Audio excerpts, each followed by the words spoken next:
Les jeudis matins à Reims commencent toujours de la même manière pour moi. Mon réveil sonne à 6h30. Je bois un café avec une pincée de cannelle, je regarde les informations pendant 15 minutes, puis je prends ma douche et je pars pour le bureau à 8h. J'ai 67 ans, mais cette routine me fait tenir depuis plus de 20 ans, depuis que j'ai créé ma société de conseil, Fournier Conseil. Aujourd'hui, je suis en retard. Le miroir de la salle de bain reflète sans pitié les cernes sous mes yeux et mes cheveux qui ont désespérément besoin d'une retouche. Les cheveux gris percent à travers la teinture châtain, comme la vérité tenace de mon âge perçant à travers mon tailleur. Depuis 3 semaines, je me réveille avec une douleur au flanc droit. Au début, j'ai mis ça sur le compte de l'âge, puis du stress, puis d'un mauvais matelas. Hier, j'ai finalement pris rendez-vous avec le docteur Elian. Le rendez-vous est à 16h aujourd'hui. Le bureau m'accueille en silence. Notre entreprise est petite, moi, 2 consultants et Jeanne, la secrétaire, qui arrive généralement à 9h. Nous sommes spécialisés dans le conseil aux petites entreprises, les aidant à optimiser leur fiscalité, à développer des stratégies de croissance et à servir d'intermédiaire dans les négociations. Beaucoup considèrent Reims comme une ville de province, mais l'environnement commercial y est suffisamment actif pour nous tenir occupés. Le premier appel arrive à 8h45. C'est Florent, mon fils aîné. Maman, tu n'as pas oublié l'anniversaire de Théo samedi.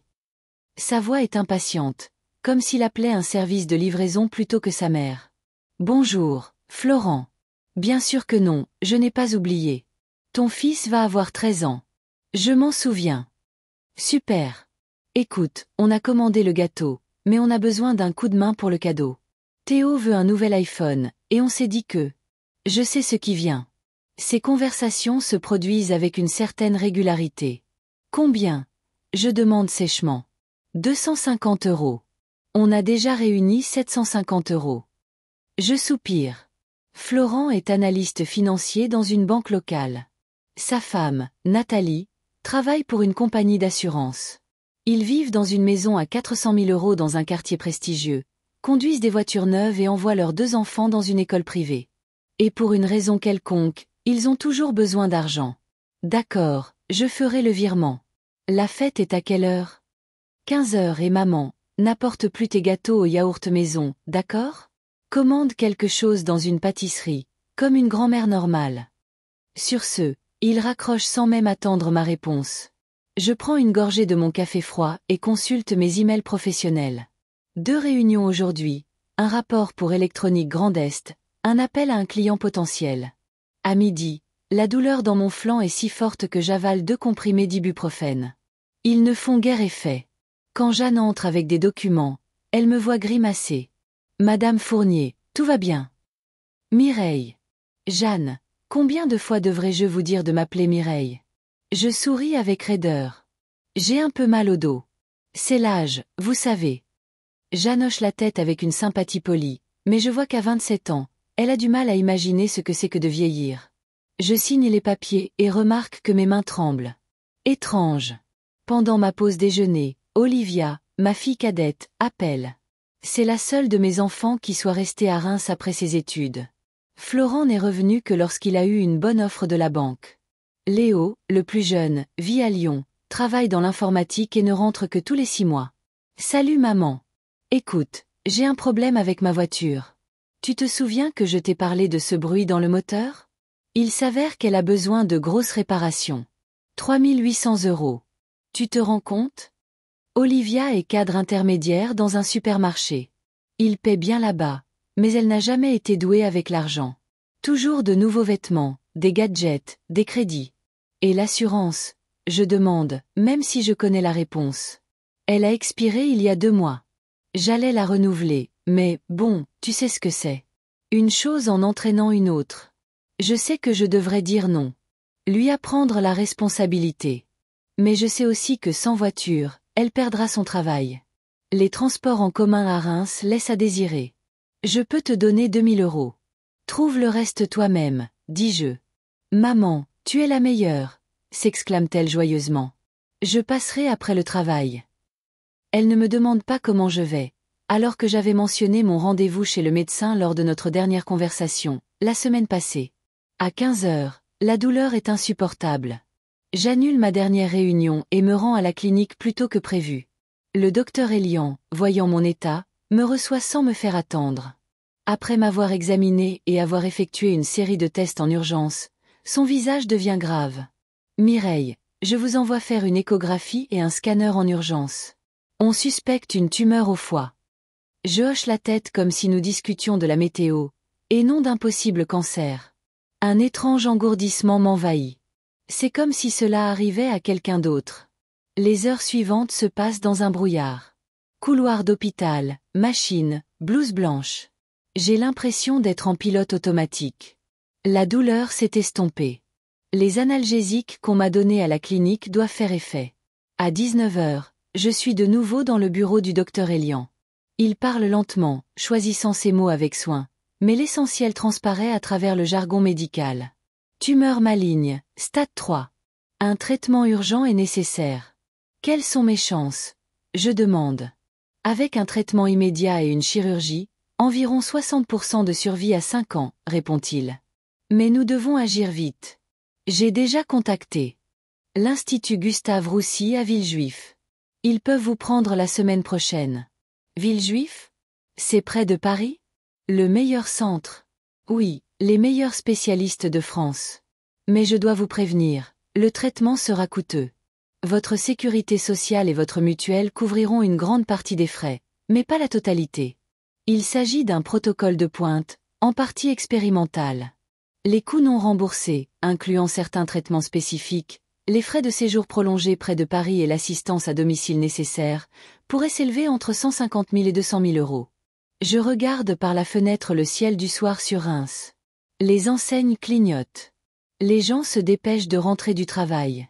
Une journée normale pour tout le monde, sauf pour moi. Je comprends, dis-je calmement. Merci, docteur Elian. À la maison, je m'assois à la table de la cuisine et j'examine mes finances. L'entreprise assure un revenu stable, mais la plupart de l'argent sert à soutenir mes enfants et petits-enfants. J'ai environ 40 000 euros d'économie pour les urgences et ma future retraite. La maison dans laquelle je vis est estimée à environ 1,2 million d'euros. Le marché immobilier à Reims a grimpé ces dernières années. Mais la vendre? La maison où mes enfants ont grandi, où chaque coin recèle des souvenirs de mon défunt mari, Henri. Je me sers un verre de vin, un luxe rare dans ma vie, et je décide d'appeler mes enfants. Je compose d'abord le numéro de Florent. Maman, quelque chose ne va pas. Sa voix semble légèrement irritée par cet appel inattendu. Oui, dis-je d'une voix rauque. Je suis allée chez le médecin aujourd'hui. J'ai un cancer du foie, stade 3. Silence à l'autre bout du fil, puis, oh mon Dieu, maman. Tu es sûre? Peut-être que tu devrais avoir un deuxième avis. Tu sais combien de fois les médecins font des erreurs? Scanner, analyse, rapport de spécialiste. Tout concorde. Je soupire profondément. Florent, j'ai besoin d'une opération et d'un traitement à l'Institut Gustave Roussy. La mutuelle ne couvrira qu'une partie des frais. Il me faudra environ 200 000 euros. De nouveau le silence. Plus long cette fois. Maman, tu te rends compte que ce n'est pas le meilleur moment. On a le crédit de la maison, l'école privée pour les enfants. Nathalie vient d'avoir une baisse de salaire. On a du mal à joindre les deux bouts. Je reste silencieuse, attendant qu'il continue. Et ta maison? Elle vaut plus d'1 million, non? Peut-être que tu devrais envisager de la vendre. Tu pourrais acheter quelque chose de plus petit et utiliser la différence pour le traitement. Quelque chose se brise en moi. Mon fils me suggère de vendre ma maison sans même proposer de m'aider. J'y réfléchirai, dis-je d'une voix égale. Bonne nuit, Florent. L'appel à Olivia se déroule de la même manière, avec des excuses différentes. Maman, tu sais, je donnerais n'importe quoi pour t'aider, mais j'ai le crédit de la voiture, le loyer, et je viens de contracter un prêt étudiant. Je ne peux tout simplement pas aider avec de l'argent. Mais je peux passer t'aider à la maison. Tu sais, un soutien moral. Elle dit ça après m'avoir emprunté 2 000 euros il y a 3 heures pour réparer sa voiture. Léo, mon plus jeune et le plus brillant de mes enfants, ne répond pas tout de suite. Quand je lui annonce la nouvelle, il réagit avec plus d'émotion. Maman, c'est terrible. Tu as besoin du meilleur traitement. Je vais chercher des informations sur les cliniques et les options de traitement. Peut-être que tu devrais envisager une thérapie expérimentale. Mais quand la conversation tourne à l'aide financière, le ton change. En ce moment, j'ai investi tous mes fonds disponibles dans une start-up. Ce sont des actifs temporairement illiquides. Si je pouvais les sortir, j'aiderais immédiatement. Mais c'est littéralement impossible avant la prochaine levée de fonds. Peut-être faire un prêt? Avec ta maison en garantie, la banque te donnera de bonnes conditions. Je termine la conversation avec la promesse d'examiner toutes les options. Quand je raccroche, un silence oppressant s'installe dans la maison. Je suis assise à table, regardant une photo de famille d'il y a 10 ans. Nous sourions tous devant le Mont Saint-Michel lors d'un voyage en famille. Henri était encore en vie. Les enfants étaient plus proches, ou du moins je le pensais. La nuit, je ne parviens pas à dormir. La douleur revient malgré les médicaments. J'allume la veilleuse et fixe le plafond de la chambre. Combien de nuits ai-je passé ici? Heureuse, triste, ordinaire. Des milliers. J'ai élevé 3 enfants, enterré mon mari, bâti une entreprise. J'ai toujours été celle qui résout les problèmes, qui apporte son soutien. Maintenant que j'ai besoin de soutien, je me retrouve seule. Le matin, j'appelle mon amie et avocate de longue date, Ruth Cohen. Je dois mettre la maison en vente immédiatement, dis-je sans préambule. Mireille, qu'est-ce qui ne va pas? La voix de Ruth est remplie d'une inquiétude sincère. Je lui parle du diagnostic et de mes conversations avec mes enfants. Ruth écoute en silence, soupirant lourdement de temps en temps. Ils n'ont même pas proposé d'aider, demande-t-elle finalement. Ils ont offert des conseils sur la façon d'utiliser mon propre argent. J'essaie de plaisanter, mais ça sonne amer. Viens à mon bureau aujourd'hui. On va tout organiser. Et Mireille, je suis tellement désolée. Vendredi soir, ma maison est officiellement mise en vente. L'agent immobilier dit que sur le marché actuel, elle pourrait partir pour 1,5 million, voire plus. Le quartier est devenu prestigieux et le terrain est assez grand pour une nouvelle construction. Je passe le week-end seul. Ni Florent, ni Olivia, ni Léo n'appellent pour savoir comment je vais. Samedi, je ne vais pas à la fête d'anniversaire de Théo. Je n'en ai tout simplement pas la force. J'envoie un cadeau par coursier, J'ai enveloppe avec 300 € et une carte. Je sais que j'aurais dû commander quelque chose à la pâtisserie comme une grand-mère normale, mais je n'ai même pas l'énergie pour ça. Dimanche soir, je suis assise dans le fauteuil du salon, feuilletant des albums photos. Sur une photo, Florent a 7 ans, il exhibe fièrement son premier vélo, qu'Henri et moi lui avons offert pour Noël. Sur une autre, Olivia est dans sa robe de bal du lycée, heureuse et pleine d'espoir. Léo est à un match de rugby universitaire. Henri et moi étions allés à Toulouse pour l'encourager. Tant de souvenirs, tant d'amour investi dans ces personnes. Comment en sommes-nous arrivés là? Le téléphone sonne. C'est Ruth. Nous avons un acheteur, dit-elle sans préambule. Progrès Développement, une société de construction. Ils veulent le terrain pour un complexe d'appartements. Ils offrent 1,5 million en cash et une vente rapide. Si vite, je suis surprise. Ils lorgnent sur ce quartier depuis longtemps. Ta maison est l'emplacement parfait. Qu'en dis-tu? Je regarde autour de moi les murs qui renferment l'histoire de ma famille. Le fauteuil usé d'Henri que je n'ai jamais pu me résoudre à jeter. La cuisine où j'ai préparé des milliers de repas pour des enfants qui, aujourd'hui, ne trouvent même pas le temps d'appeler. J'accepte, dis-je fermement. Concluons l'affaire le plus vite possible. En raccrochant, je ressens un étrange sentiment de soulagement. La décision est prise. Maintenant, je vais me battre pour ma vie, seule, sans attente, sans déception. Si mes enfants m'ont appris quelque chose au fil des ans, c'est qu'au final, on est seul face à ces problèmes. La douleur dans mon flanc se rappelle à mon souvenir, mais elle semble maintenant moins aiguë. Ou peut-être que la douleur de la solitude noie simplement la douleur physique. Quoi qu'il en soit, demain j'appellerai l'Institut Gustave Roussy et prendrai rendez-vous pour le traitement. Je n'abandonnerai pas sans me battre. Je ne l'ai jamais fait.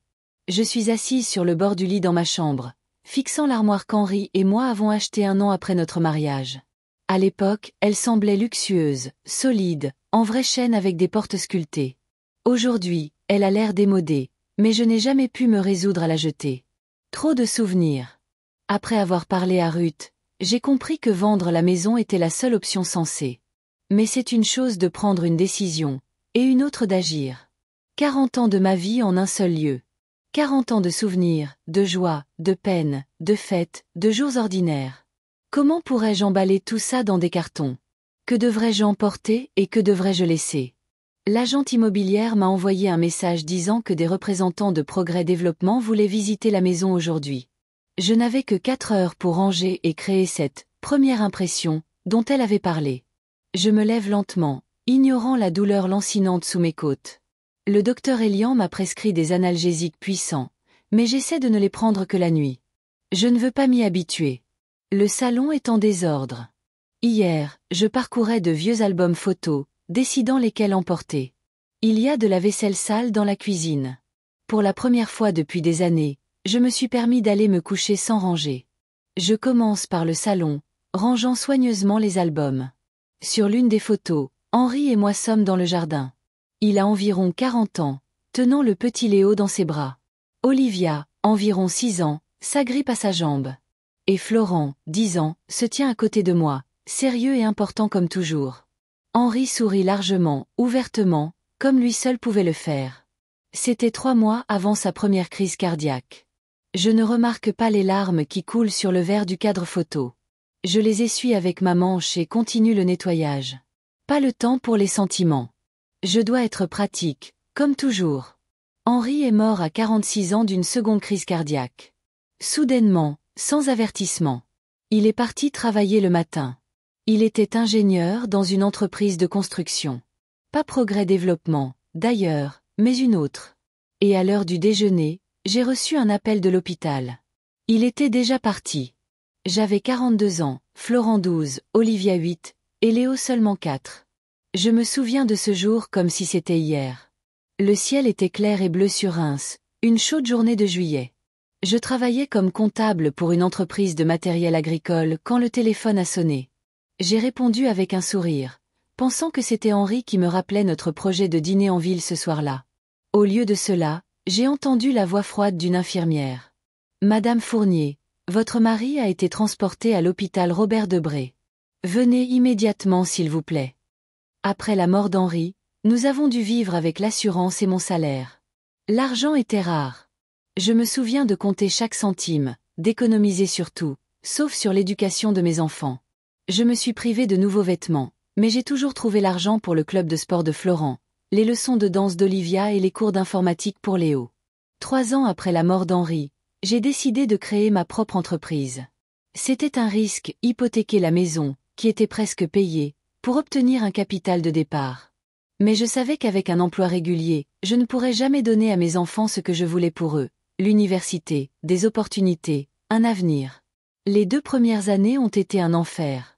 Travailler du matin tôt jusqu'à tard le soir, constamment effrayé par l'échec, des nuits blanches à éplucher les comptes.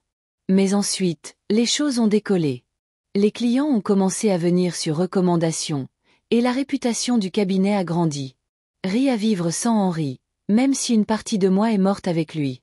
Nous étions ensemble depuis nos 18 ans. Nous nous étions rencontrés en première année d'université et nous nous sommes mariés juste après le diplôme.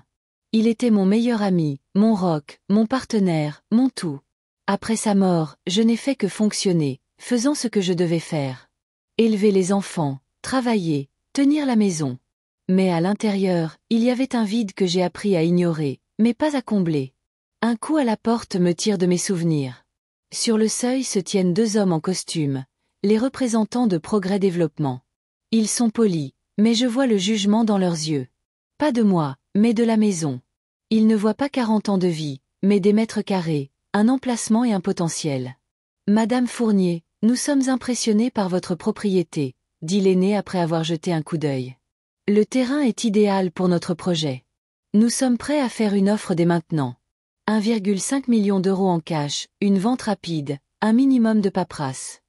Je hoche la tête, essayant de ressembler à une femme d'affaires, et non à la mère malade et désespérée que je me sens être. Je dois en discuter avec mon avocate, je réponds. Quand avez-vous besoin d'une réponse? Le plus tôt sera le mieux. Nous aimerions commencer les travaux préparatoires au prochain trimestre. Après leur départ, j'appelle Ruth. Elle pense que l'offre est plus que généreuse. La valeur marchande de la maison est d'environ 1 200 000 euros, compte tenu de son âge et de son état.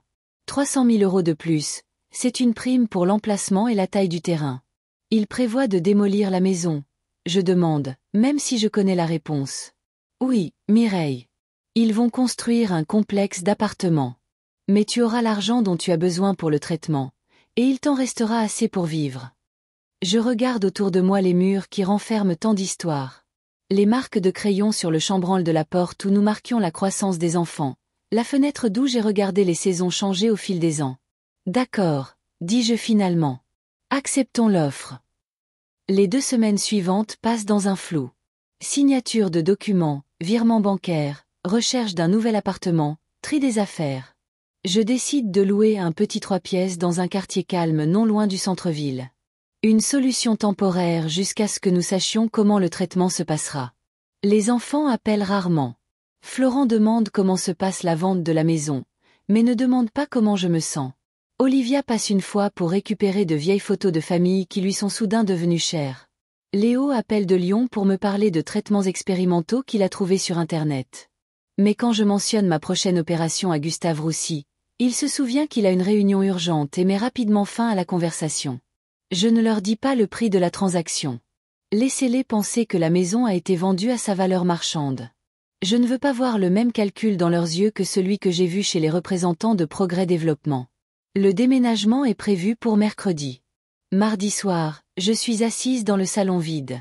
Les meubles ont déjà été transportés dans le nouvel appartement. Seul le vieux canapé, que j'ai décidé de ne pas emporter, et des cartons d'affaires attendant les déménageurs restent. Je parcours les pièces, disant au revoir à chacune. Voici la chambre où Henri et moi avons dormi pendant près de 20 ans, où j'ai passé des nuits blanches après sa mort. Les chambres des enfants sont vides maintenant, mais je peux encore voir les posters sur les murs, les jouets éparpillés, les manuels sur les bureaux.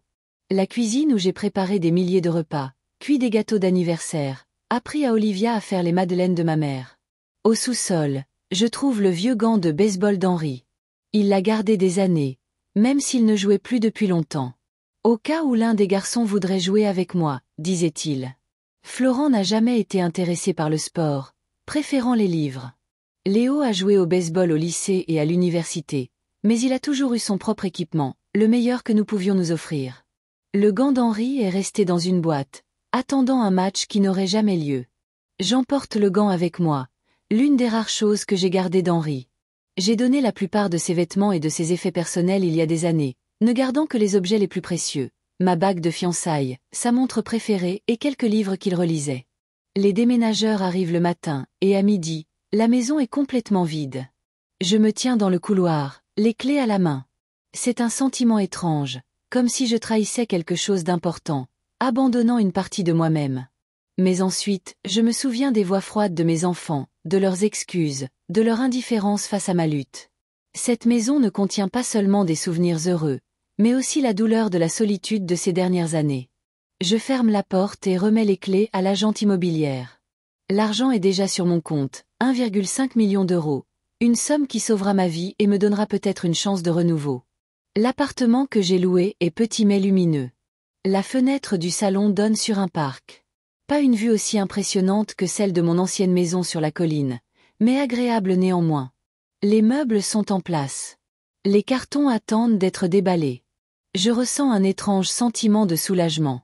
Moins d'espace, moins de choses, moins de passé qui pèsent sur moi. Le lendemain, je me rends à Villejuif. Le voyage en train dure quelques heures, et je le passe à écouter des livres audio. Je suis récemment devenu accro aux romans policiers de Franck Tillet. Les histoires d'horreur médicale me détournent de mes propres pensées. À l'Institut, je suis accueilli avec une courtoisie professionnelle. Le docteur Tran, une oncologue avec 20 ans d'expérience, m'explique le plan de traitement en détail. Chirurgie pour enlever une partie de mon foie, suivi de chimiothérapie et éventuellement de radiothérapie, selon les résultats. Votre cas est sérieux, mais pas désespéré, Madame Fournier, dit-elle en me regardant par-dessus ses lunettes. Avec un traitement agressif, vous avez de bonnes chances de survie à 5 ans. 5 ans. Cela me paraissait autrefois un temps ridicule. Qu'est-ce que 5 ans par rapport à toute une vie? Maintenant, je réalise que c'est peut-être tout ce qu'il me reste. Je suis prête à suivre le traitement que vous recommandez, dis-je. Quand pouvons-nous commencer? Nous pouvons programmer l'opération pour la semaine prochaine. Vous devrez rester près de Paris pendant la durée de votre traitement, au moins 1 mois après l'opération. Avez-vous quelqu'un pour vous aider? Je pense à mes enfants, Mais j'écarte rapidement cette pensée. Je me débrouillerai seule. Je peux louer un appartement ici pour la durée du traitement.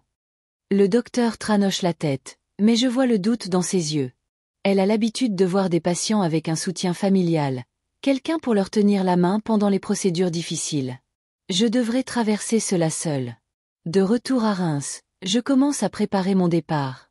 Je paie 3 mois de loyer d'avance et m'arrange avec Jeanne pour travailler à distance autant que possible pendant mon traitement. Je trie les choses que je dois emporter avec moi à Villejuif.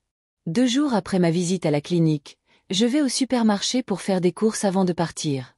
Je n'avais pas prévu de voir Olivia. Je sais qu'elle travaille habituellement dans l'autre équipe, mais je la vois en passant devant le rayon cosmétique. Elle parle avec animation à un collègue, sans me remarquer. Je passe presque à côté d'elle, mais elle se retourne soudainement et me voit. « Maman », dit-elle, la surprise dans la voix. « Qu'est-ce que tu fais ici ?» « Je fais mes courses, comme les gens normaux, » dis-je en souriant et en essayant de paraître décontractée. « Tu as meilleure mine, » dit-elle en me regardant de près. « Plus d'énergie, peut-être. » En effet, après avoir visité Gustave Roussy et décidé d'un plan de traitement, j'ai ressenti un regain d'énergie. De plus, les nouveaux analgésiques que le docteur Elian m'a prescrits m'aident vraiment. Merci. Je me sens plutôt bien. Olivia tripote nerveusement le badge sur sa poitrine. Écoute, j'ai entendu dire que tu avais vendu la maison. Florent a dit que l'affaire était conclue. Oui, tout s'est passé rapidement. Et comment tu le vis? Je veux dire, c'est notre maison de famille. Il y a quelque chose de nouveau dans sa voix. Pas tout à fait de l'inquiétude, plutôt de la curiosité. Je vais bien. Ce n'est qu'une maison, Olivia. Des murs et un toit. Les souvenirs restent avec moi. Elle hoche la tête, mais je vois qu'elle n'est pas d'accord. Pour elle, la maison est un actif, un bien de valeur. Elle essaie clairement de savoir combien j'en ai tiré et où est passé l'argent. Où est-ce que tu vis maintenant? Demande-t-elle, essayant de paraître désinvolte. J'ai loué un appartement non loin du centre-ville. C'est une solution temporaire jusqu'à la fin de mon traitement. Oh, oui, le traitement. Elle trébuche sur les mots. Comment ça se passe? Il n'a pas encore commencé. L'opération a lieu la semaine prochaine à Villejuif. Tu y vas seule? Je hoche la tête. Olivia a l'air embarrassée. Peut-être qu'elle sent qu'elle devrait proposer son aide, mais ne veut pas le faire. Écoute, si tu as besoin de quoi que ce soit. Commence-t-elle, incertaine. Merci, mais j'ai tout organisé, j'interromps. Et ta voiture? Ils l'ont réparée? Oui, c'est super. Elle s'anime immédiatement. Le garagiste a dit que c'était un miracle pour 2000 €. Je me souviens lui avoir donné 2000 € pour des réparations qui devaient coûter 3800 €. Je me demande où est passée la différence. Les nouvelles chaussures que je vois à ses pieds ou le sac de créateur suspendu à son épaule. Je suis contente que tout aille bien, dis-je, ne révélant pas mes pensées. Je dois y aller, Olivia. On se verra quand je reviendrai de la région parisienne. Attends, maman.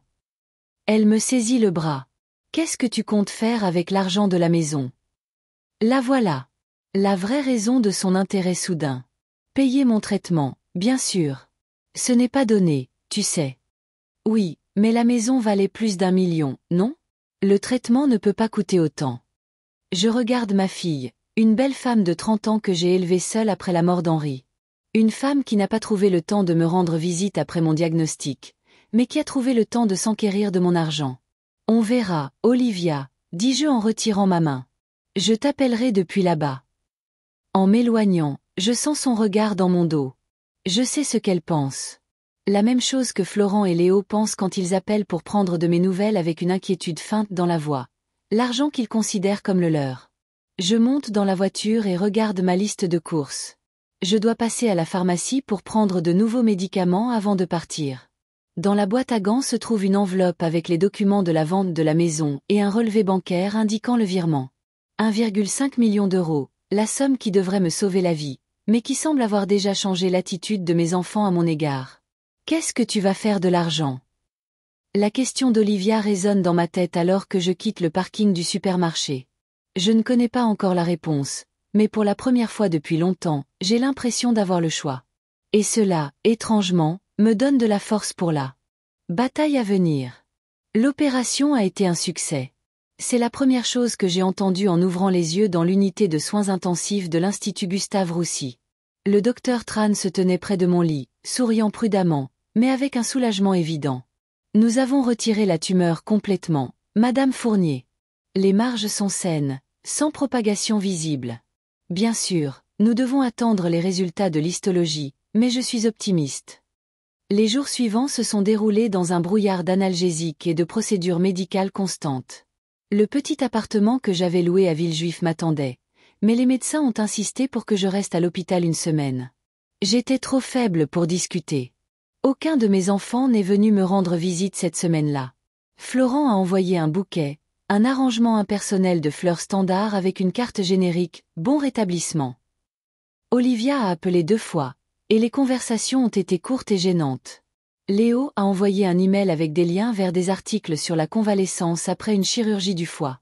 Ruth, ma fidèle amie, est venue pour le week-end, un trajet de plusieurs heures aller-retour en train pour passer la journée avec moi. Elle a apporté de la nourriture maison, des magazines frais et, plus important encore, une inquiétude sincère. Ils n'ont même pas demandé si tu avais besoin d'aide, a-t-elle dit avec indignation en arpentant ma chambre d'hôpital. Tes propres enfants. Ils ont leur propre vie, ai-je dit, essayant de les défendre par habitude, bien que je ressentisse la même amertume à l'intérieur. Ne leur trouve pas d'excuses, Mireille. Florent aurait pu prendre un jour de congé. Olivia vit dans la même ville que toi, et Léo n'est littéralement qu'à 2 heures de train. Ruth a toujours dit ce qu'elle pensait. C'est ce que j'aimais chez elle. 10 jours après l'opération, j'ai été autorisée à sortir. Un taxi m'a conduite à mon appartement loué, petit mais fonctionnel, dans un quartier calme de Villejuif. J'ai monté lentement les escaliers jusqu'au 2e étage. Chaque marche résonnait de douleur dans mon flanc suturé. À l'intérieur, c'était frais et impersonnel. Des meubles standards pour une location à court terme. Pas d'effet personnel. Mais ça me convenait pour le moment. Moins de rappels de la maison que j'avais vendue, de la vie que j'avais laissée derrière moi. Je venais de prendre mes médicaments et de m'allonger quand le téléphone a sonné.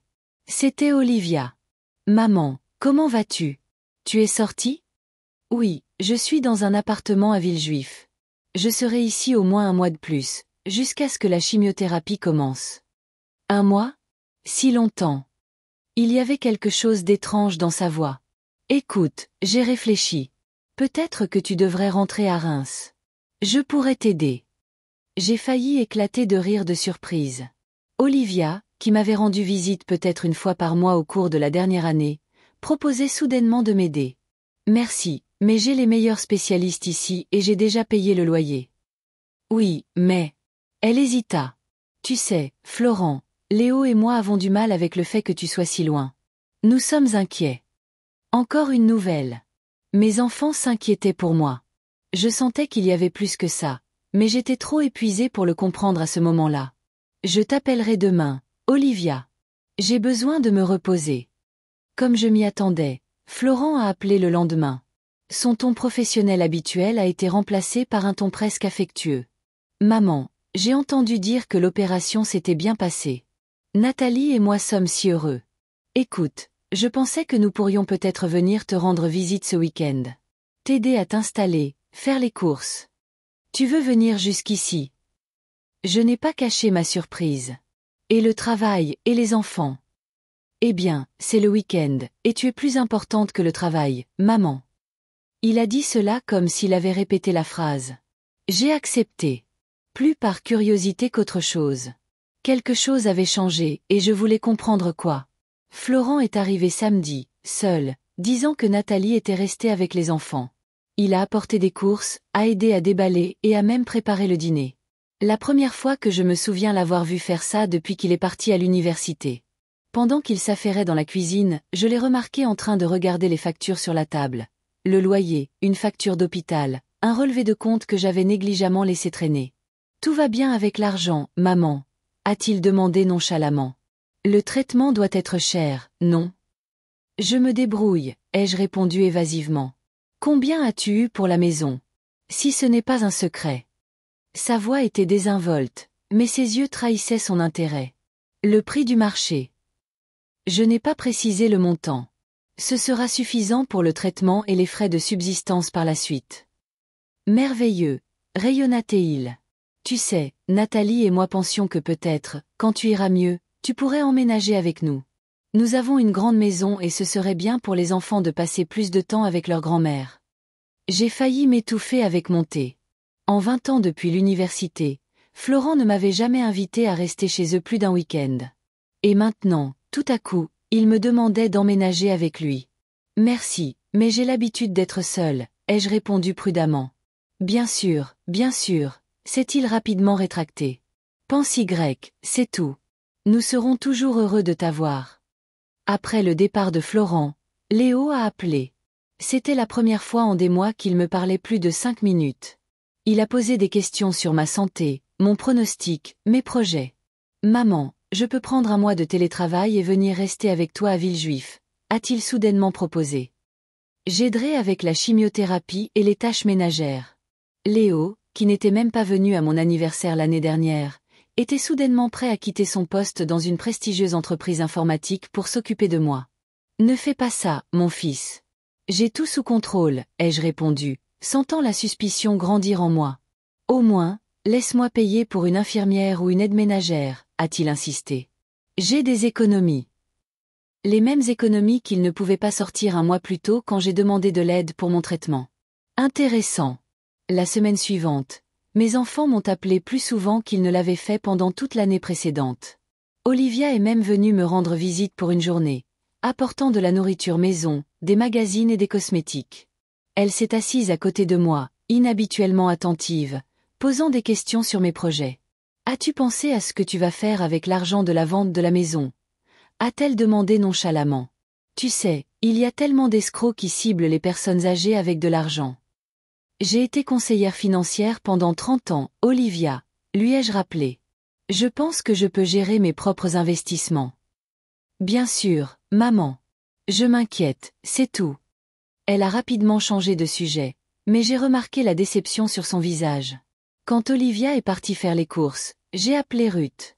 Il se passe quelque chose d'étrange, ai-je dit, baissant la voix même si j'étais seule dans l'appartement. Mes enfants sont soudainement devenus les personnes les plus attentionnées du monde. Ils appellent, ils visitent, ils proposent de l'aide.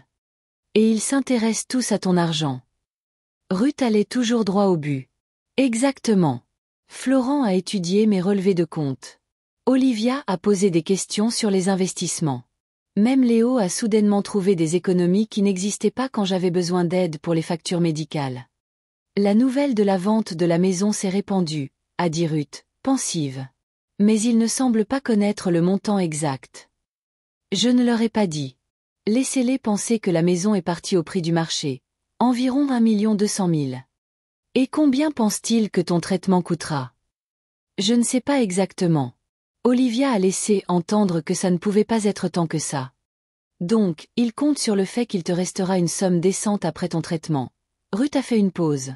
Et maintenant, ils sont soudainement devenus des enfants attentionnés pour avoir accès à cet argent. J'ai senti une boule se former dans ma gorge. C'était une chose de le suspecter, mais l'entendre à voix haute en était une autre. On dirait bien, ai-je admis à voix basse. Qu'est-ce que tu vas faire ? Bonne question. Je regardais par la fenêtre la ville inconnue, ressentant une douleur non seulement de l'incision chirurgicale, mais aussi de la trahison de mes proches. Je ne sais pas, Ruth.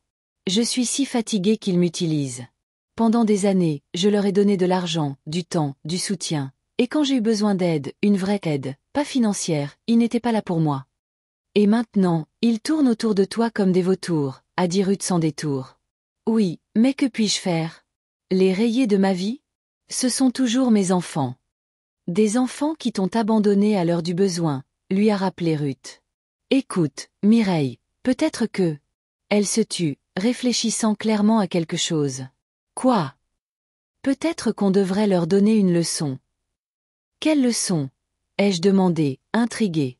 Eh bien, ils sont soudainement devenus attentionnés quand ils ont senti l'argent. Alors, donne-leur ce qu'ils veulent.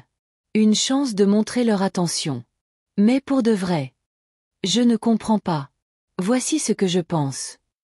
La voix de Ruth s'est animée comme toujours lorsqu'elle concevait une autre manœuvre juridique habile. Quand tu retourneras à Reims après la chimiothérapie, Fais semblant d'avoir besoin de beaucoup plus d'aide que tu n'en as réellement. Dis-leur que tu es faible à cause du traitement, que tu ne peux pas aller au magasin, cuisiner ou faire le ménage. Et qu'est-ce que ça apportera? Tu verras à quel point leur sollicitude est sincère. S'ils ont vraiment changé, ils seront heureux d'aider leur mère après sa maladie. Et s'ils ne s'intéressent qu'à mon argent, alors ils se lasseront vite des vrais soins, ai-je terminé pour elle. Malin, mais n'est-ce pas un peu manipulateur? Est-ce qu'il ne te manipule pas en ce moment même? A rétorqué Ruth. De plus, tu leur donneras une chance de montrer qu'ils ont changé. Peut-être qu'ils réalisent vraiment à quel point ils ont failli te perdre et qu'ils t'apprécient maintenant vraiment. J'y ai pensé.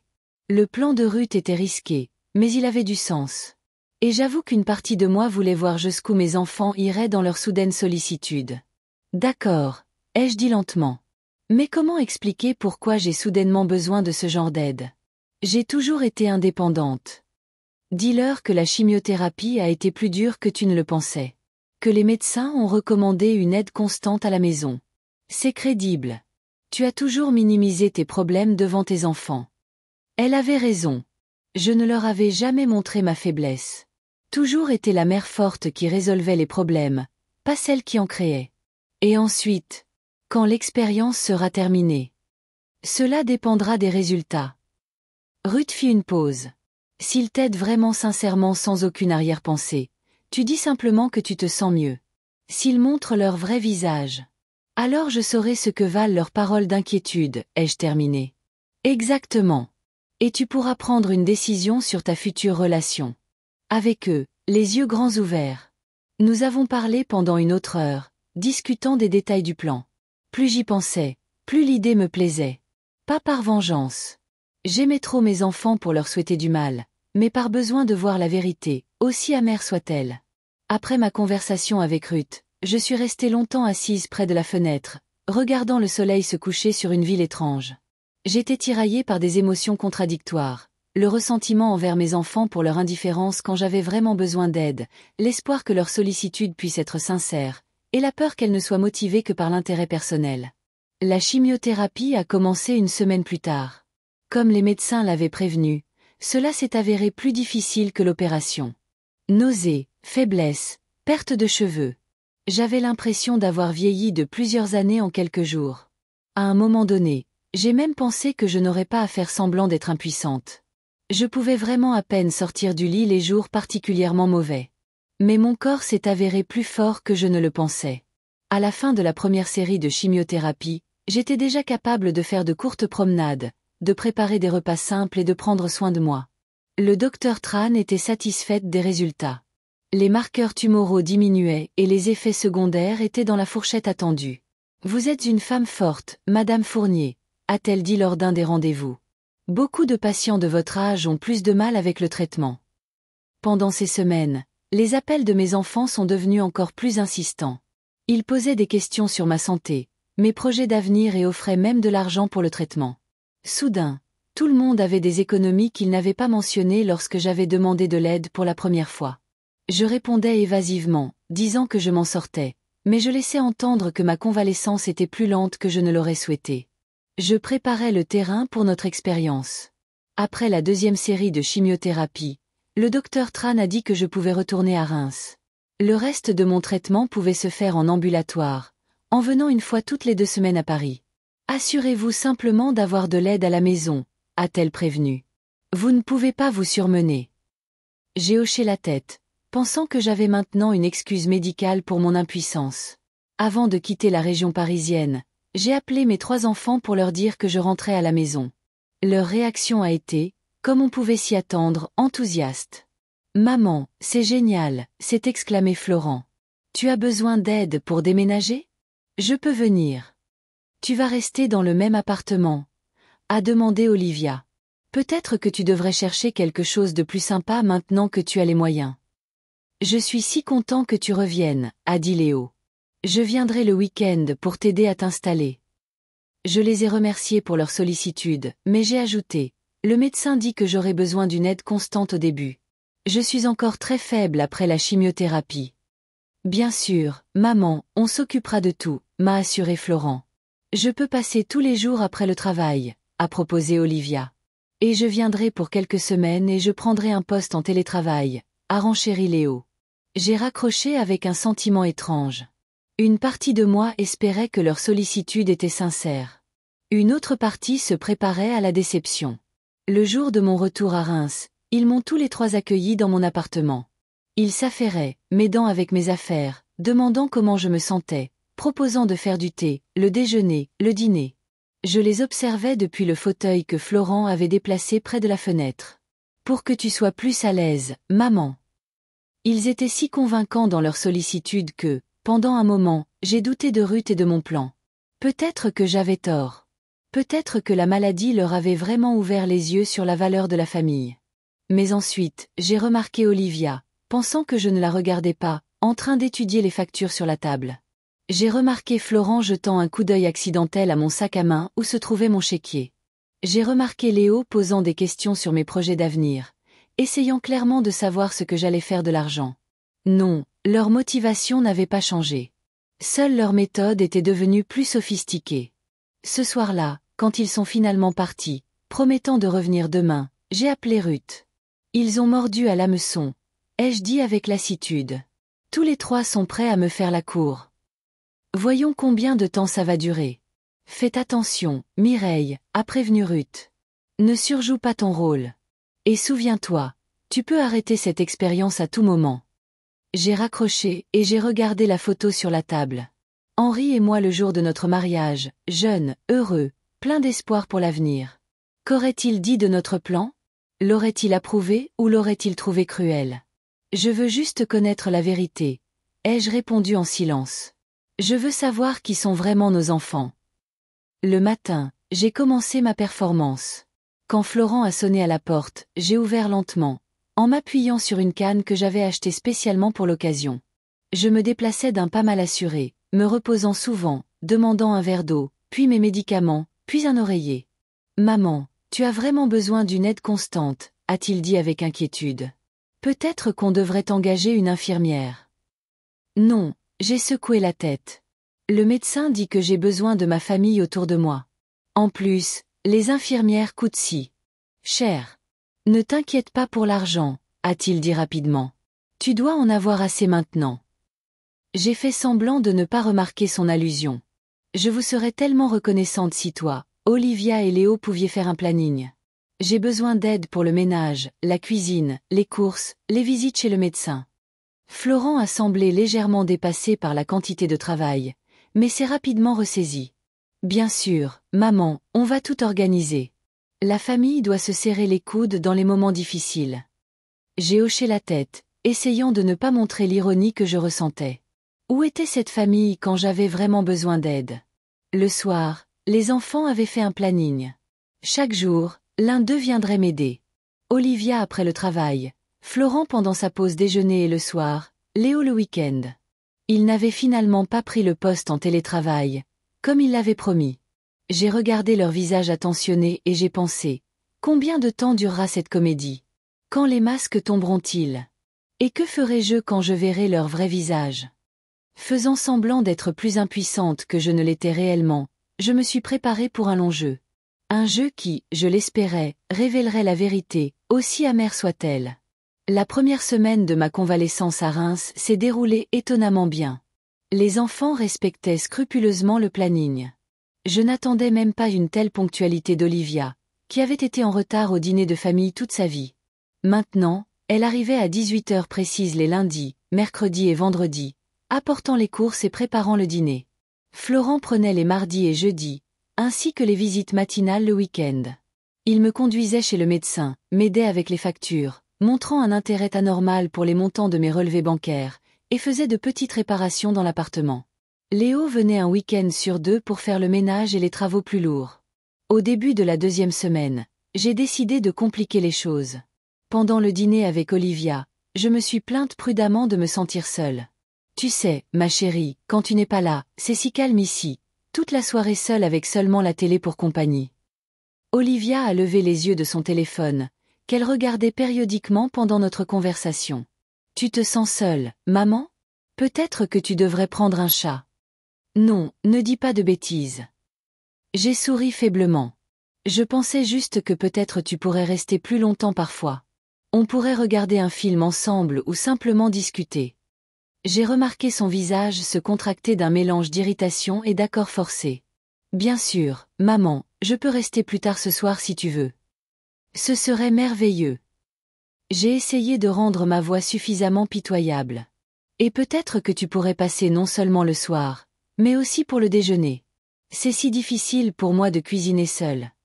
Maintenant, l'irritation était plus évidente, mais Olivia l'a rapidement masquée par un sourire. J'ai serré, maman, mais tu sais que j'ai du travail. Oh, bien sûr, ma chérie. Je comprends. J'ai fait une pause. C'est juste que Florent a mentionné qu'il allait prendre une semaine de congé pour passer plus de temps avec moi. Je pensais que peut-être tu pourrais trouver une heure à midi. C'était un mensonge éhonté. Florent n'avait rien dit de tel, mais j'ai remarqué comment Olivia s'est tendue à la mention de son frère. Florent prend des congés, a-t-elle demandé, sa préoccupation mal dissimulée. Pour longtemps. Une semaine, je crois. Il a dit que la famille est plus importante que le travail. Ce même soir, alors qu'Olivia était allée au magasin pour faire les courses du lendemain, je l'ai entendu parler au téléphone sur le palier. Je me suis approchée lentement de la porte, essayant de ne pas faire de bruit. Il prend une semaine entière de congé. Tu te rends compte? La voix d'Olivia semblait alarmée. Non, Léo, ce n'est pas juste de l'inquiétude. Il prépare clairement quelque chose. Pause. Bien sûr, l'héritage. À quoi d'autre tu penses? Maman a vendu la maison pour plus d'1 million. Déduis les frais médicaux et il reste une somme décente. Autre pause. Non, elle n'a rien dit de précis, mais aujourd'hui elle a laissé entendre qu'elle voulait que je passe plus de temps avec elle. Je pense qu'elle nous observe, décidant qui aura quoi. J'ai senti une boule me monter à la gorge. J'avais donc raison. Ce n'était pas de l'inquiétude. C'était de l'argent. Écoute, tu dois venir ce week-end, a poursuivi Olivia. Non, pas dans 2 semaines. Maintenant. Florent a déjà commencé à marquer des points. Je me suis éloignée silencieusement de la porte, ne voulant plus en entendre. Le plan fonctionnait encore mieux que prévu. Les enfants ne faisaient pas seulement semblant de se soucier de moi.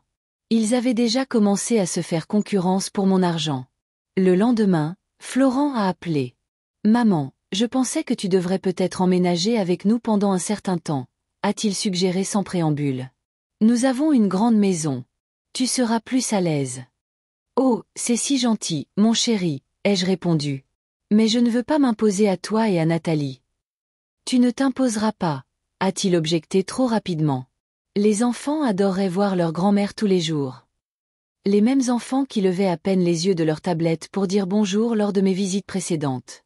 J'y réfléchirai, ai-je promis. D'ailleurs, Florent, j'ai pensé à refaire mon testament.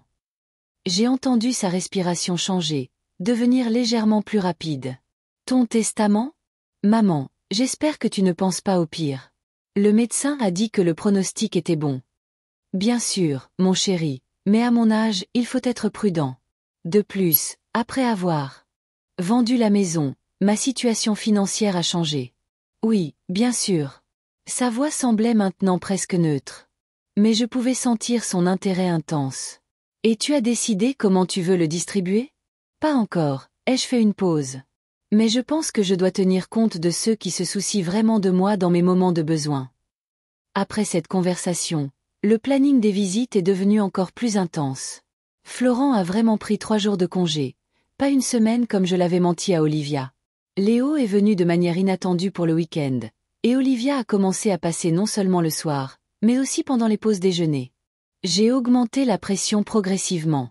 Je me plaignais de l'ennui, demandais qu'on me lise à haute voix, exigeais des repas spéciaux pour le dîner et faisais des crises de nerfs pour du linge mal étendu. Chaque jour, je voyais leur irritation grandir, mais ils se retenaient, craignant de perdre leur part de l'héritage. Un soir, alors que Florent pensait que je somnolais dans la chambre, je l'ai entendu parler au téléphone. Apparemment à Nathalie. Je n'en peux plus, honnêtement, a-t-il dit à voix basse. Mais les murs étaient fins dans le petit appartement. Elle devient insupportable. Hier, elle m'a fait laver la vaisselle 3 fois parce qu'elle voyait des taches. Pause. Je sais, mais pense à l'argent, ma chérie. Si elle divise tout équitablement, comme elle le laisse entendre. Il a baissé la voix encore plus, et j'ai tendu l'oreille. Toi et moi savons que j'ai toujours été son préféré. Olivia demandait toujours de l'argent et ne le remboursait jamais. Et Léo n'est pas venu pendant des années. Donc, la plus grande partie devrait me revenir. J'ai failli éclater de rire.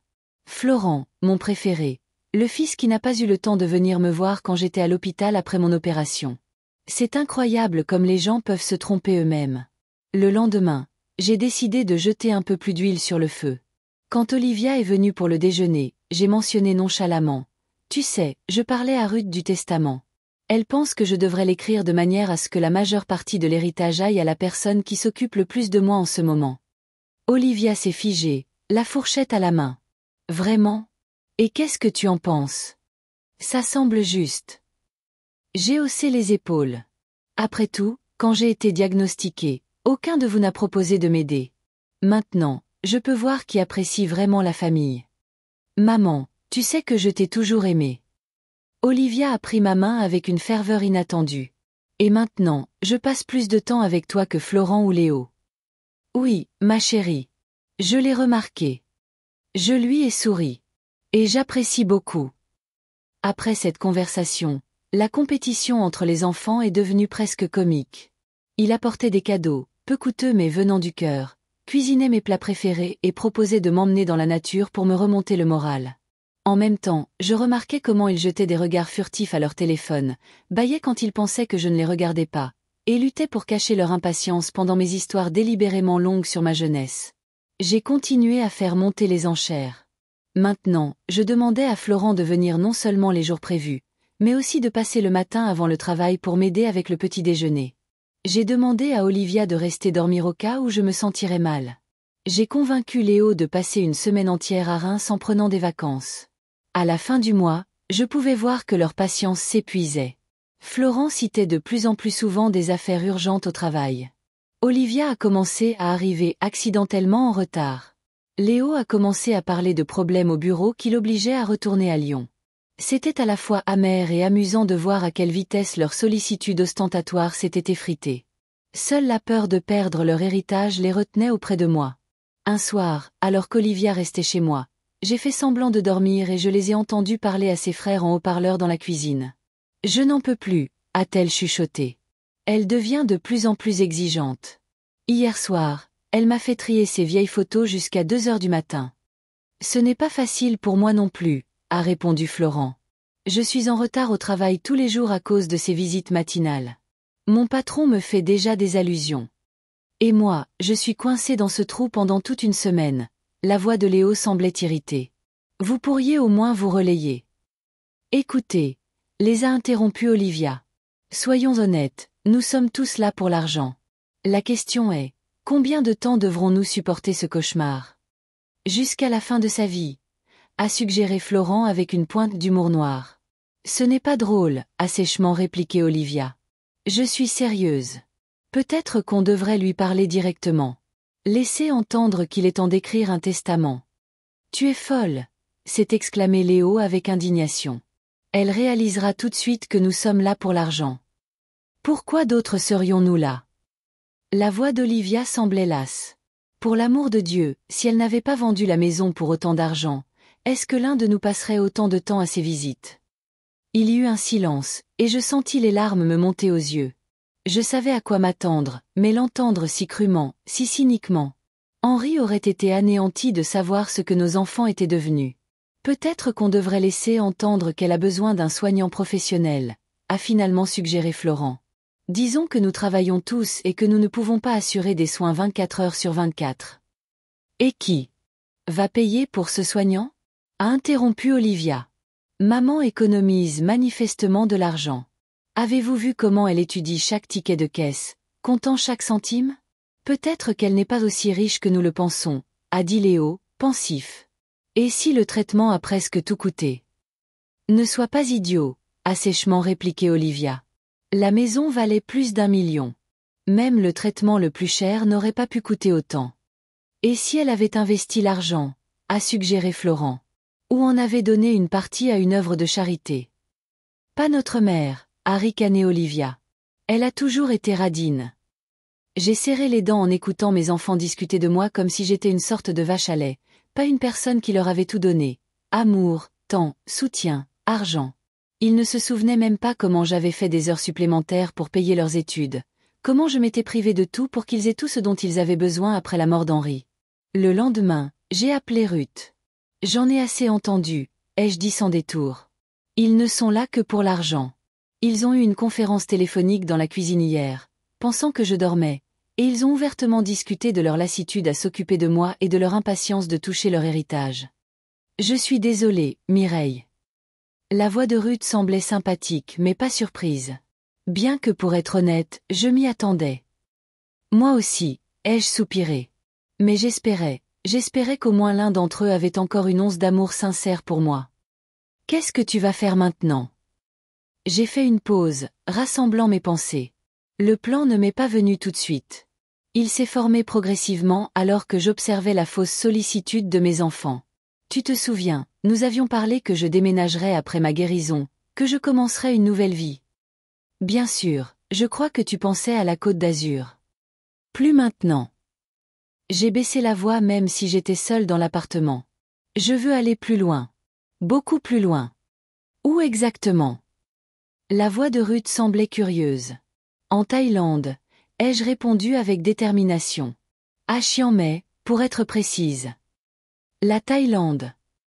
Ruth ne put cacher sa surprise. C'est inattendu. J'ai fait des recherches pendant que j'étais en traitement, ai-je expliqué. Le système médical y est excellent pour les expatriés, le coût de la vie est bas et le climat est merveilleux. Et aucun de mes enfants aimants ne penserait jamais à me chercher là-bas. Tu veux disparaître? Ruth commençait à comprendre. Exactement. Disparaître de leur vie aussi facilement qu'ils ont disparu de la mienne quand j'avais vraiment besoin d'aide. Laissez-les penser que je suis partie en voyage ou voir un spécialiste, et puis je ne reviendrai tout simplement pas. Et l'argent? Ils commenceront probablement à te chercher à cause de l'argent. C'est là que j'aurai besoin de ton aide. J'ai souri même si Ruth ne pouvait pas me voir. Tu es mon avocate. Peux-tu t'arranger pour transférer la plupart de l'argent sur des comptes à l'étranger pour que ce soit légal mais ne laisse aucune trace? Ruth y a réfléchi. C'est possible, mais cela demandera du temps et de la prudence. Quand comptes-tu partir?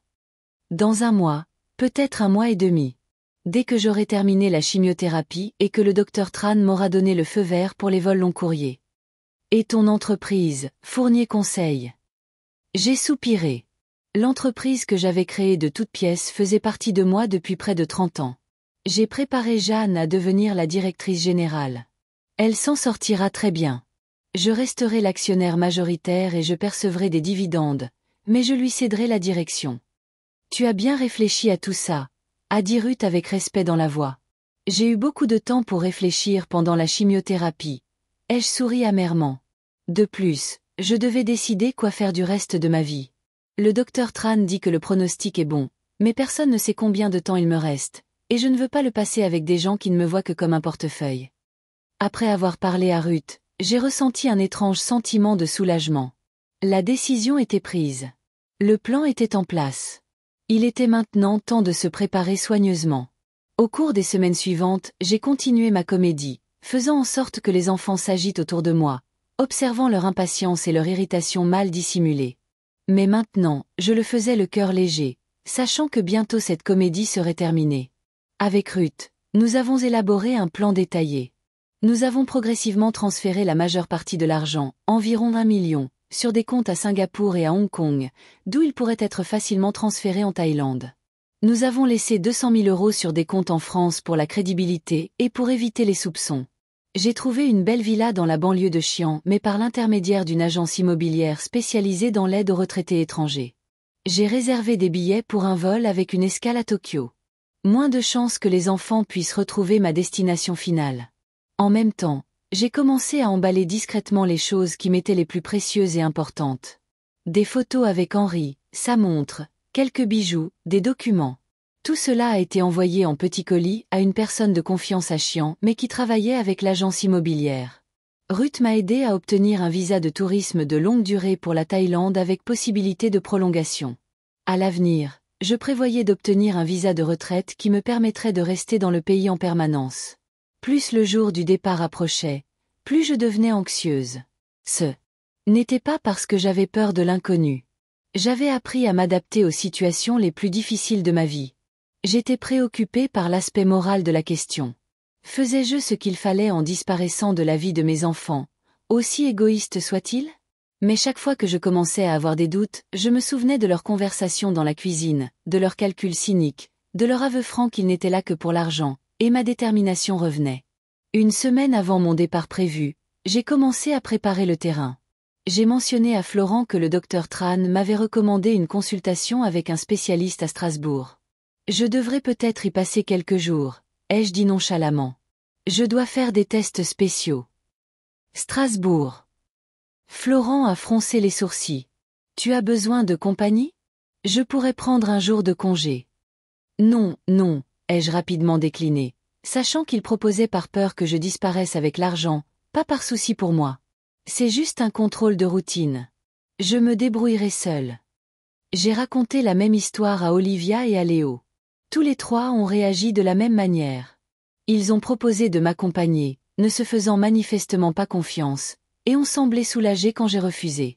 3 jours avant mon départ, j'ai appelé Ruth. Tout est prêt, a-t-elle demandé sans préambule. Presque. Il ne me reste plus qu'à emballer les dernières choses et à réserver un taxi pour l'aéroport. Les billets sont achetés. La villa attend. L'argent a été transféré. Tu es sûr de vouloir faire ça? La voix de Ruth semblait inquiète. Pas d'explication, pas d'adieu. J'ai fait une pause, regardant une photo de mes enfants prise il y a de nombreuses années. Ils souriaient à l'appareil photo, heureux, innocents. Qu'est-ce qui avait mal tourné? Quand étaient-ils devenus ces personnes avides et égoïstes? J'en suis sûre, ai-je finalement répondu. Ils ne méritent pas d'explication. Quand j'avais vraiment besoin d'eux, ils n'étaient pas là pour moi. Maintenant, c'est à mon tour de disparaître. Tu vas me manquer, a dit Ruth doucement. Toi aussi. Mais tu sais où me trouver, et je te promets de t'envoyer des cartes postales du paradis. Nous avons ri toutes les deux, mais je pouvais entendre la tristesse dans notre rire. Ruth était mon amie la plus proche depuis 30 ans. Maintenant, des milliers de kilomètres nous séparaient. Le dernier soir avant mon départ pour Strasbourg, les 3 enfants se sont réunis dans mon appartement, soi-disant pour me souhaiter bonne chance pour la consultation. Je les ai regardés, sachant que je les voyais ensemble pour la dernière fois. Florent a posé des questions sur les détails du voyage, essayant d'avoir l'air décontracté, mais je pouvais le voir jeter un coup d'œil à mon sac de voyage, se demandant si j'avais emballé tout mon argent et mes documents. Olivia a apporté une tarte maison, la première chose qu'elle avait cuisinée elle-même depuis des années, plutôt que de l'acheter au magasin.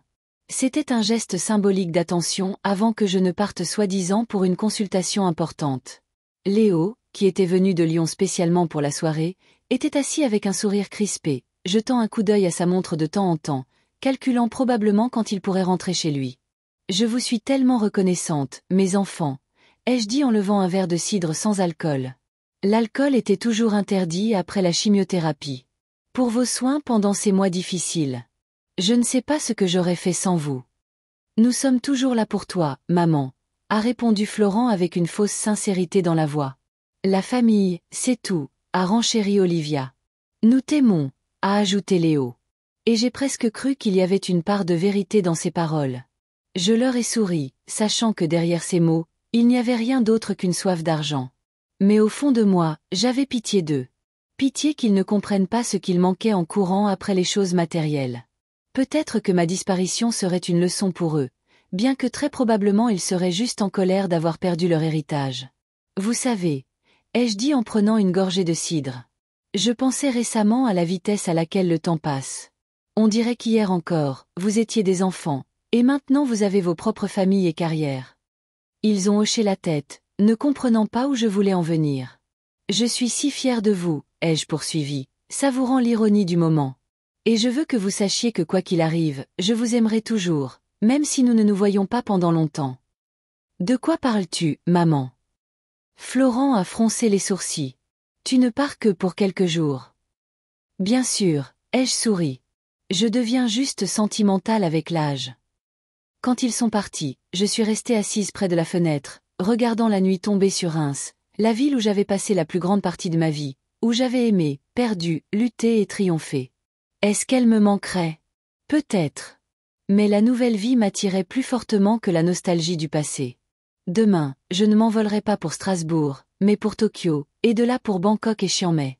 Je recommencerai tout à zéro dans un endroit où personne ne me connaissait comme la mère de Florent ou l'ex-femme d'Henri, où je serai simplement Mireille, une femme avec sa propre vie, ses propres projets et ses propres rêves. J'ai vérifié à nouveau mes billets, mon passeport et mes documents. Tout était prêt. Le taxi était réservé pour 6 heures du matin. Ruth avait promis de récupérer le reste de mes affaires de l'appartement dans une semaine, quand il deviendrait clair que je ne reviendrais pas. Un dernier regard sur l'appartement qui était devenu ma maison temporaire. Pas de souvenir particulier ici, pas d'attache, seulement la prise de conscience que j'avais passé les derniers mois de ma vie française entre ces murs, me préparant à sauter dans l'inconnu. Je suis allée me coucher, mais le sommeil ne venait pas. Mes pensées tournaient autour de demain, des visages de mes enfants quand ils réaliseraient que j'étais partie, de la nouvelle vie qui m'attendait à l'autre bout du monde. La leçon avait été donnée. Il ne restait plus qu'à savoir s'ils en tiraient quelque chose. Mais ce n'était plus mon problème. Mon problème maintenant était de vivre pleinement la vie pour les années que le destin m'avait accordées. Vivre pour moi-même, pour la première fois depuis des décennies. Le matin de mon départ était étonnamment clair pour Reims à cette période de l'année. Le ciel était limpide, l'air frais. C'était comme si la nature elle-même bénissait ma fuite. Je me suis réveillée bien avant mon réveil. Une sensation étrange dans la poitrine. Un mélange d'excitation, de peur et d'anticipation. Aujourd'hui, ma nouvelle vie commence. Le taxi devait arriver à 6 heures du matin. J'ai vérifié mon sac une dernière fois. Passeport, billets, argent, médicaments nécessaires. Tout le reste m'attendait déjà à Chiang Mai. Mon téléphone a sonné alors que je fermais la fermeture éclair de ma valise. « Maman, tu es déjà levée ?» La voix d'Olivia semblait inhabituellement joyeuse pour 5h30 du matin. « Oui, ma chérie. Le taxi sera là dans une demi-heure. J'ai pensé que je viendrais te dire au revoir. » Bien sûr, elle voulait s'assurer que j'allais vraiment à Strasbourg et que je ne disparaissais pas avec l'argent. Leur méfiance était presque comique. « Tu n'as pas à te lever si tôt. » J'ai essayé de paraître naturelle. De plus, ce n'est que pour quelques jours. J'appellerai quand j'atterrirai. Promis. Sa voix semblait anxieuse, mais pas pour moi. Pour sa part d'héritage. Bien sûr, ai-je menti. Prends soin de toi, Olivia. Je voulais ajouter « je t'aime », mais les mots sont restés coincés dans ma gorge. Malgré tout ce qui s'était passé, une partie de moi aimait toujours mes enfants. Aimait les petits que j'avais élevés, pas les adultes avides qu'ils étaient devenus. Le taxi est arrivé à 6 heures précises. Le chauffeur, un homme âgé à la moustache grise, m'a aidé à charger mon unique valise. À l'aéroport de Paris-Charles de Gaulle, a-t-il demandé en démarrant le moteur. Oui, s'il vous plaît, ai-je dit, jetant un dernier regard en arrière sur l'appartement où j'avais passé les derniers mois. Le trajet a duré un peu plus d'1 heure.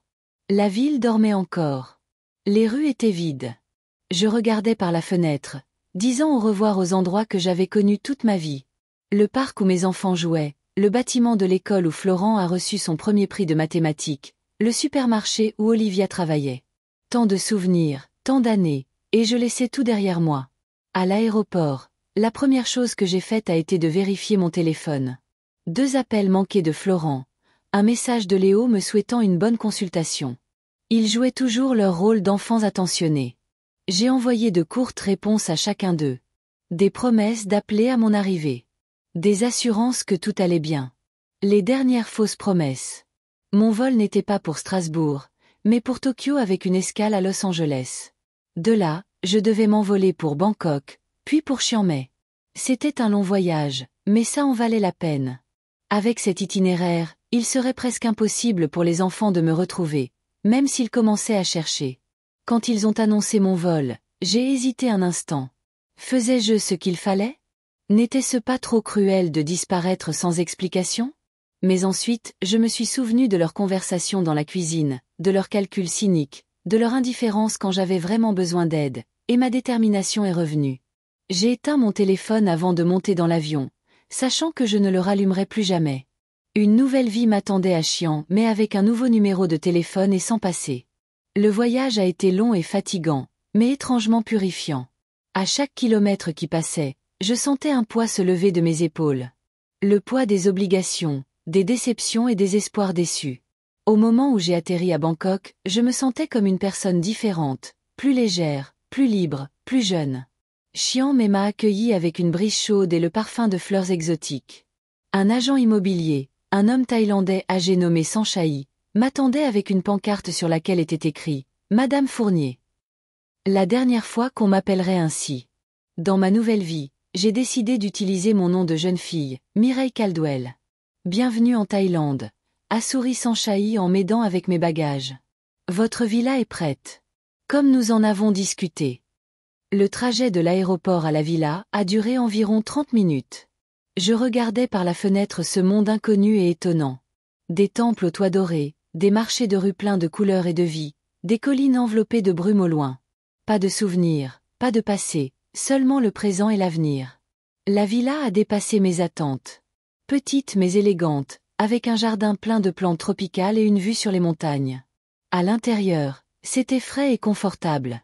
Sanchai nous a fait une courte visite, nous a montré comment fonctionnait la climatisation et où se trouvait tout ce dont nous avions besoin. J'ai rassemblé vos colis comme vous l'avez demandé, a-t-il dit en montrant une pile de boîtes dans le coin du salon. Tout est arrivé en toute sécurité.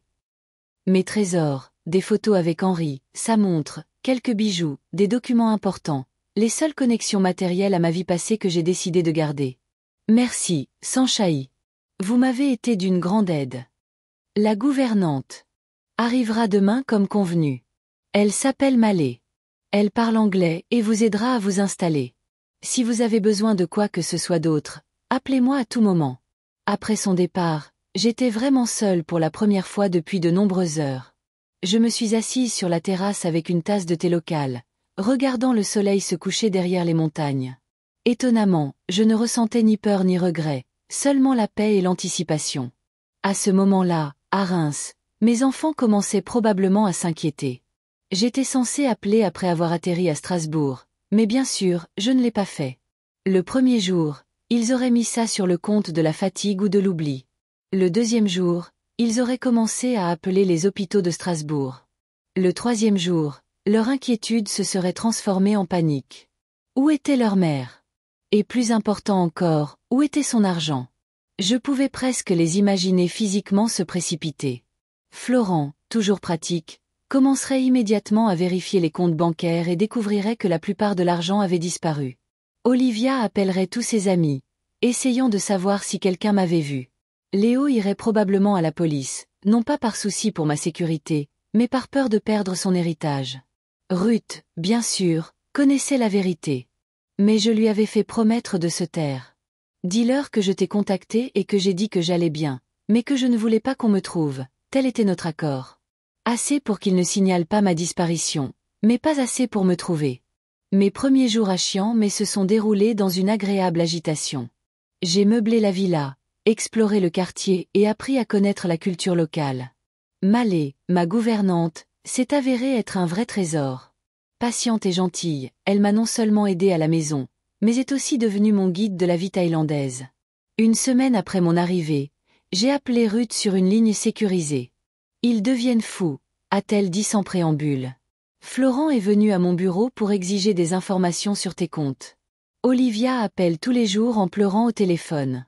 Même Léo est venu de Lyon. Et que leur as-tu dit? Ce que nous avions convenu, que tu m'as contacté, que tu as dit que tu allais bien, mais que tu ne voulais pas qu'on te cherche. Bien sûr, ils ne m'ont pas cru. Florent a même menacé de me poursuivre en justice pour complicité et fraude. J'ai soupiré. Typique de Florent. Il pense toujours qu'il peut intimider les gens. Ont-ils trouvé le virement? Oui, mais ils ne peuvent pas remonter jusqu'à la destination. Le secret bancaire est de notre côté. Florent a essayé de prétendre que tu étais incapable et qu'il devait contrôler tes finances en tant que plus proche parent, mais le juge a refusé. Il n'a aucune preuve de ton incapacité, et ton message à moi prouve le contraire. Nous avons parlé un peu plus des détails juridiques. Puis Ruth a demandé ce qu'elle voulait vraiment savoir. Comment vas-tu, Mireille? Tu vas vraiment bien? Mieux que jamais. J'ai souri, regardant le coucher de soleil sur les montagnes. C'est magnifique ici, Ruth. Paisible. J'ai enfin l'impression de vivre pour moi-même et non pour quelqu'un d'autre. Et ta santé? Étonnamment, je vais de mieux en mieux. Peut-être que c'est le climat. Peut-être que c'est l'absence de stress. Mais je me sens plus forte chaque jour. J'ai trouvé un bon oncologue ici. Et il dit que le pronostic est très favorable. J'en suis heureuse. La voix de Ruth s'est adoucie. Tu mérites la paix et le bonheur, Mireille. Après tout ce que tu as traversé. Les mois ont passé et je me suis progressivement installée dans ma nouvelle vie. J'ai fait la connaissance de la communauté des expatriés, qui était étonnamment diverse et amicale. Parmi eux, il y avait beaucoup de femmes de mon âge qui avaient commencé une nouvelle vie après un divorce, la perte d'un conjoint ou, comme dans mon cas, une déception familiale. Elisabeth, une Britannique de 68 ans, est devenue ma première véritable amie à Chiampmey. Elle a fui un mari violent après 40 ans de mariage, emportant sa part de l'entreprise familiale. Janet, une Canadienne de 72 ans, a déménagé ici après la mort de son mari, décidant de passer ses dernières années à voyager plutôt qu'à complaire à ses enfants adultes qui attendaient leur héritage. Nous avons formé un club informel, que nous avons appelé en plaisantant, le club des mamies fugueuses. Nous nous réunissions une fois par semaine, partagions des histoires et nous soutenions mutuellement. Progressivement, des femmes locales se sont jointes à nous. Des veuves, des divorcées, celles qui cherchaient aussi un nouveau sens à la vie. 6 mois après mon déménagement, j'ai reçu des nouvelles de Ruth qui auraient pu m'alarmer, mais qui, pour une raison quelconque, ne m'ont qu'amusée. Mes enfants avaient engagé un détective privé pour me retrouver. Bien sûr, il n'a rien trouvé. J'étais prudente, n'utilisant que de l'argent liquide au début, un nouveau téléphone et une nouvelle adresse e-mail. La piste s'est terminée à l'aéroport de Los Angeles, où j'ai pris un vol pour Tokyo. Espère-t-il toujours te trouver? Ai-je demandé à Ruth lors de notre appel téléphonique mensuel. Florent semble s'être fait une raison. Olivia appelle de temps en temps, plus par habitude. Mais Léo est devenu obsédé. Il est convaincu que tu caches son argent quelque part. Son argent. Je n'ai pas pu réprimer un rire amer. L'argent qu'il n'a pas pu trouver quand j'avais besoin d'aide pour mes frais médicaux. Exactement, soupira Ruth. Tu sais, Mireille, tu leur as peut-être donné la leçon la plus importante de leur vie. C'est juste dommage qu'ils ne semblent pas l'avoir apprise. Je ne ressentais ni méchanceté ni amertume particulière. Le temps et la distance avaient émoussé la douleur de la trahison. Parfois, je regardais de vieilles photos et je me souvenais d'eux enfants, curieux, aimants, sincères. Quelque part en chemin, ils avaient perdu ces qualités. Ou peut-être que je ne les avais tout simplement pas bien élevés. Quoi qu'il en soit, on ne peut pas changer le passé. Ma vie a continué. J'ai commencé à faire du yoga, à apprendre le thaï et même à maîtriser la cuisine locale. Je faisais des contrôles réguliers. Le cancer régressait et le pronostic devenait de plus en plus optimiste. 1 an après mon déménagement, j'ai décidé d'utiliser mon expérience de conseillère financière pour aider d'autres femmes de la communauté des expatriés. Beaucoup d'entre elles, comme moi, commençaient une nouvelle vie avec quelques économies, mais aucune idée de la façon de les gérer judicieusement. Je ne faisais pas payer mes conseils. C'était plus un passe-temps, un moyen de rester active et utile. Progressivement, cette activité s'est transformée en quelque chose de plus. Avec Elisabeth et Janet, nous avons fondé un groupe de soutien informel pour les femmes en situation familiale difficile, étrangères et locales. Nous l'avons appelé « Nouveau départ ». Nous aidions avec des conseils, parfois financièrement, parfois simplement en écoutant et en offrant un soutien. Dans ces moments-là, je me disais que c'était peut-être le sens de tout ce qui s'était passé. Peut-être que j'avais besoin de vivre la trahison de mes propres enfants pour apprendre à apprécier vraiment l'affection sincère et à aider les autres. Assise sur la véranda de ma villa, regardant les montagnes de Chiampmey, je ressentais un étrange sentiment de paix. Oui, j'avais perdu ma famille. Ou plus précisément, j'ai réalisé que je les avais vraiment perdus il y a longtemps. Mais j'avais gagné quelque chose de tout aussi précieux, la liberté d'être moi-même, de vivre pour moi-même, de nouer des relations basées sur l'intérêt et l'attention sincère plutôt que sur les liens du sang et les obligations.